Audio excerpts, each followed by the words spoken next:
ओम श्री गणेशाय नमः। श्री शिव महापुराण तृतीय शतरुद्र संहिता 37वां अध्याय। इस अध्याय में हम जानेंगे व्यास जी का पांडवों को सांत्वना देकर अर्जुन को इंद्रकील पर्वत पर तपस्या करने भेजना।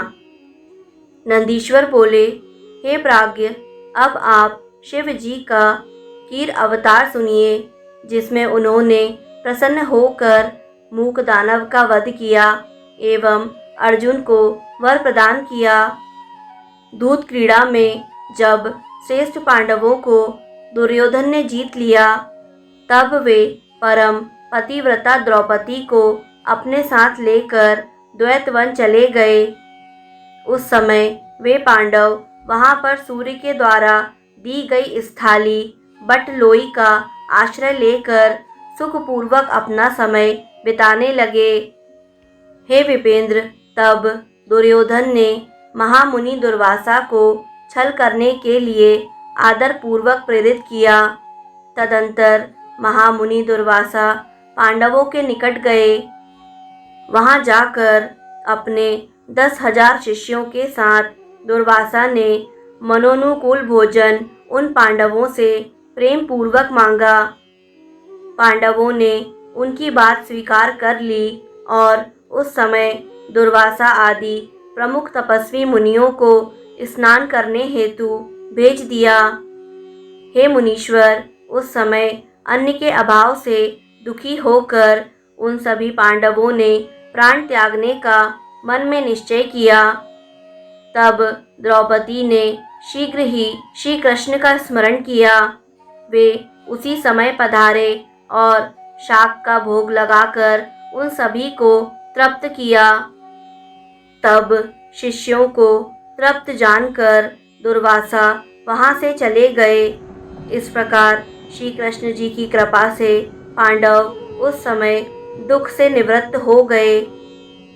इसके बाद उन पांडवों ने श्री कृष्ण से पूछा, हे प्रभु, आगे क्या होगा?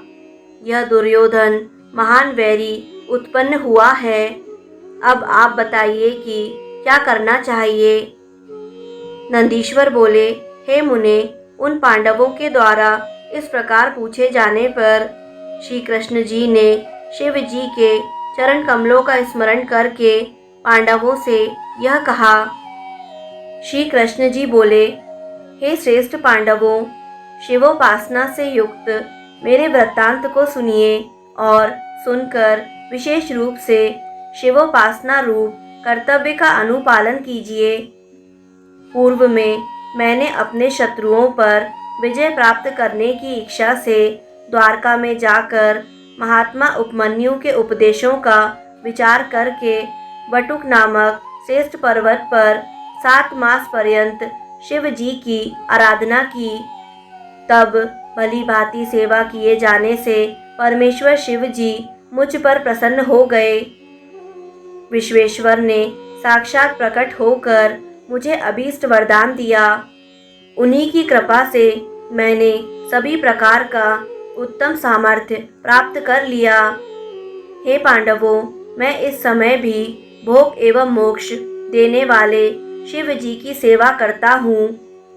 इसलिए आप लोग भी सब प्रकार का सुख देने वाले उन शिव जी की सेवा कीजिए।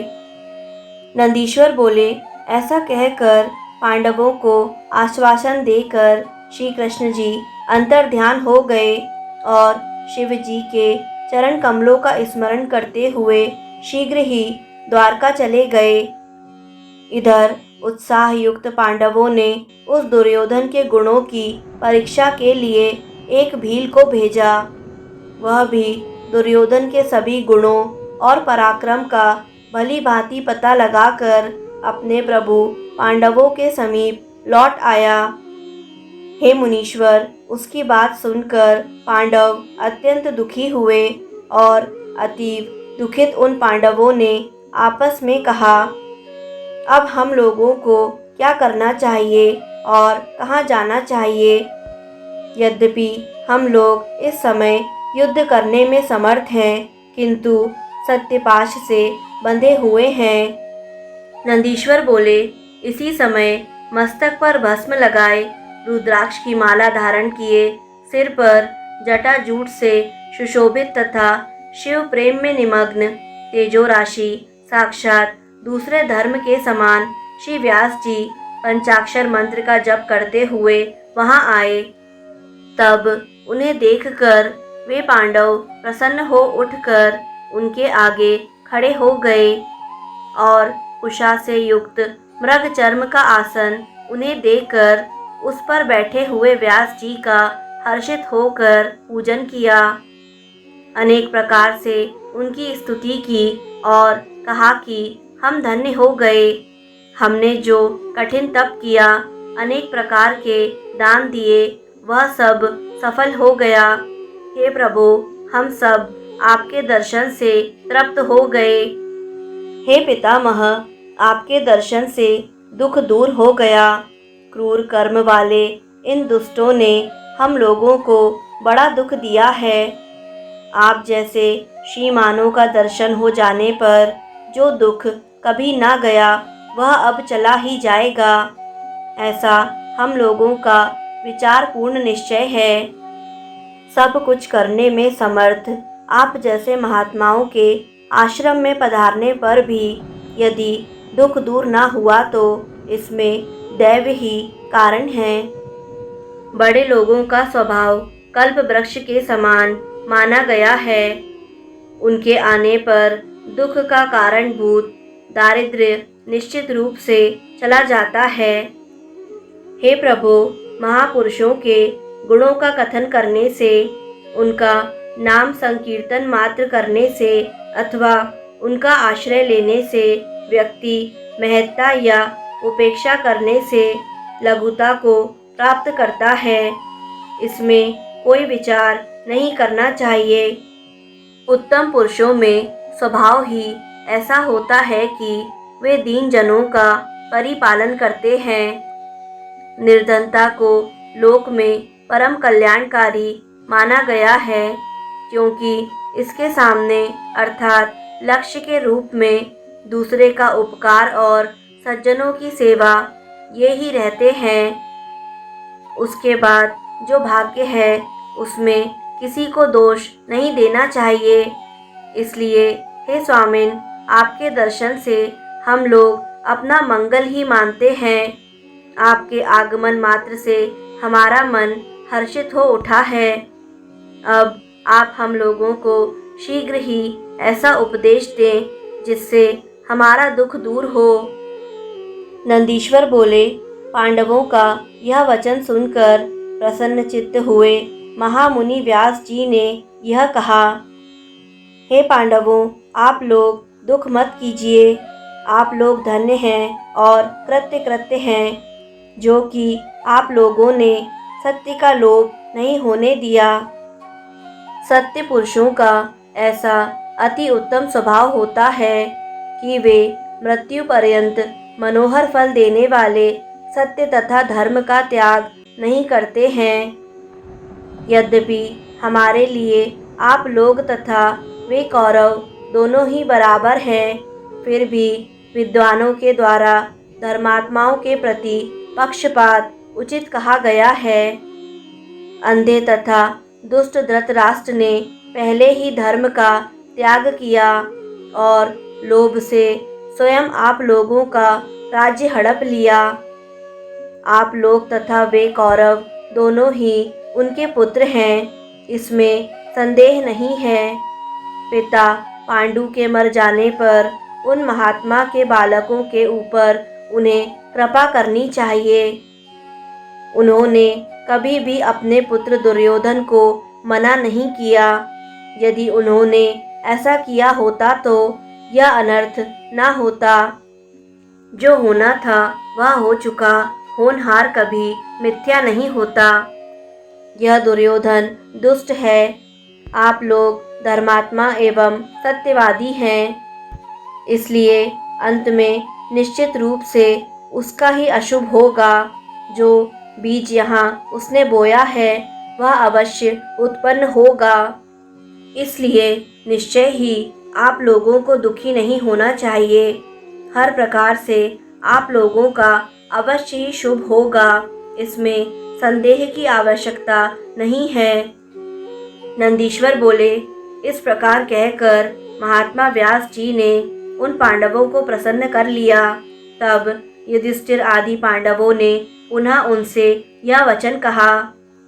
पांडव बोले, हे नाथ, आपने सत्य कहा, किंतु मलिन चित्त वाले ये दुष्ट हमें इस वन में भी बार बार निरंतर दुख ही दे रहे हैं। इसलिए हे विभो, हमारे अशुभ का नाश कीजिए और हमें मंगल प्रदान कीजिए। इसके पूर्व श्री कृष्ण ने हम लोगों से कहा था कि तुम लोगों को सर्वदा शिव जी की आराधना करनी चाहिए, किंतु हम लोगों ने प्रमाद किया और उनकी आज्ञा के पालन में शिथिलता की। अब आप पुनः उस देव मार्ग का उपदेश कीजिए। नंदीश्वर बोले। यह सुनकर व्यास जी बहुत ही प्रसन्न हुए और शिव जी के चरण कमलों का ध्यान करके पांडवों से प्रेम पूर्वक कहने लगे। व्यास जी बोले, हे धर्म बुद्धि वाले पांडवों, मेरी बात सुनो। श्री कृष्ण ने सत्य ही कहा था, क्योंकि मैं भी सदा शिव की उपासना करता हूँ। आप लोग भी प्रेम पूर्वक उनका सेवन कीजिए, जिससे सदा अपार सुख की प्राप्ति होती रहे। शिव की सेवा न करने के कारण ही सारा दुख होता है। नंदीश्वर बोले। उसके अनंतर विचार करके मुनिवर व्यास जी ने पांचों पांडवों में अर्जुन को शिव पूजा के योग्य समझा और इसके बाद उन मुनि श्रेष्ठ ने उनके लिए तपस्या का स्थान निश्चित कर धर्मनिष्ठ पांडवों से पुनः यह कहा। व्यास जी बोले, हे पांडवों, मैं तुम लोगों के हित की जो बात कह रहा हूँ उसे सुनो। तुम लोग सज्जनों के रक्षक सर्वोत्कृष्ट पर ब्रह्म शिव का दर्शन प्राप्त करो। ब्रह्मा से लेकर त्रिपुरार्ध पर्यंत जो भी जगत दिखाई पड़ता है वह सब शिव स्वरूप है, इसलिए वह पूजा तथा ध्यान करने योग्य है। शंकर जी सभी प्रकार के दुखों को विनष्ट करने वाले हैं, अतः सभी लोगों को उनकी सेवा करनी चाहिए। थोड़े समय में ही भक्ति से शिव प्रसन्न हो जाते हैं। अति प्रसन्न होने पर महेश्वर भक्तों को सब कुछ दे देते हैं। वे इस लोक में भोग तथा परलोक में मुक्ति प्रदान करते हैं, यह बात सुनिश्चित है। अतः भोग एवं मोक्ष का फल चाहने वाले पुरुषों को सर्वदा शिव जी की सेवा करनी चाहिए। शंकर जी साक्षात पुरुषोत्तम हैं, दुष्टों के विनाशक और सज्जनों के रक्षक हैं, परंतु सबसे पहले स्वस्थ मन से शक्र विद्या का जप करना चाहिए। श्रेष्ठ कहलाने वाले क्षत्रिय के लिए यही विधि है। अतः दृढ़ चित्त होकर अर्जुन को सर्वप्रथम शक्र विद्या का जप करना चाहिए। इंद्र पहले परीक्षा करेंगे, उसके बाद संतुष्ट होंगे। संतुष्ट हो जाने पर इंद्र सर्वदा विघ्नों का विनाश करेंगे और शिव जी का उत्तम मंत्र प्रदान करेंगे। नंदीश्वर बोले। व्यास जी ने इस प्रकार कहकर अर्जुन को अपने पास बुलाकर उन्हें इंद्र विद्या का उपदेश किया और तीक्ष्ण बुद्धि वाले अर्जुन ने भी स्नान कर पूर्वाभिमुख हो उसे ग्रहण कर लिया। उस समय उदार बुद्धि वाले मुनिवर व्यास जी ने अर्जुन को पार्थिव पूजन के विधान का भी उपदेश किया और उनसे कहा। व्यास जी बोले, हे पार्थ, आप इसी समय शीघ्र ही यहाँ से अत्यंत शोभा संपन्न इंद्रकील पर्वत पर जाइए और वहाँ गंगा के तट पर स्थित होकर भलीभांति तपस्या कीजिए। यह अदृश्य विद्या सर्वदा आपका हित करती रहेगी। मुनि ने उन्हें यह आशीर्वाद दिया। उसके बाद पांडवों से कहा, हे श्रेष्ठ राजाओं, आप लोग धर्म का आश्रय लेकर यहाँ निवास करें। आप लोगों को श्रेष्ठ सिद्धि अवश्य प्राप्त होगी, इसमें संदेह नहीं करना चाहिए। नंदीश्वर बोले, उन पांडवों को यह आशीर्वाद देकर शिव जी के चरण कमलों का ध्यान करके मुनीश्वर व्यास क्षण भर में अंतर ध्यान हो गए। इस प्रकार श्री शिव महापुराण के अंतर्गत तृतीय शतरुद्र संहिता में कीरत अवतार वर्णन प्रसंग में अर्जुन को व्यास का उपदेश वर्णन नामक 37वां अध्याय पूर्ण हुआ। दोस्तों, यदि आपको शिव महापुराण का यह अध्याय पसंद आया तो वीडियो को लाइक करें। शतरुद्र संहिता के अगले अध्याय निरंतर सुनने के लिए यूट्यूब चैनल आध्यात्मिक कथाएं को सब्सक्राइब करें और बेल आइकन पर प्रेस करें। कमेंट में हर हर महादेव अवश्य लिखें।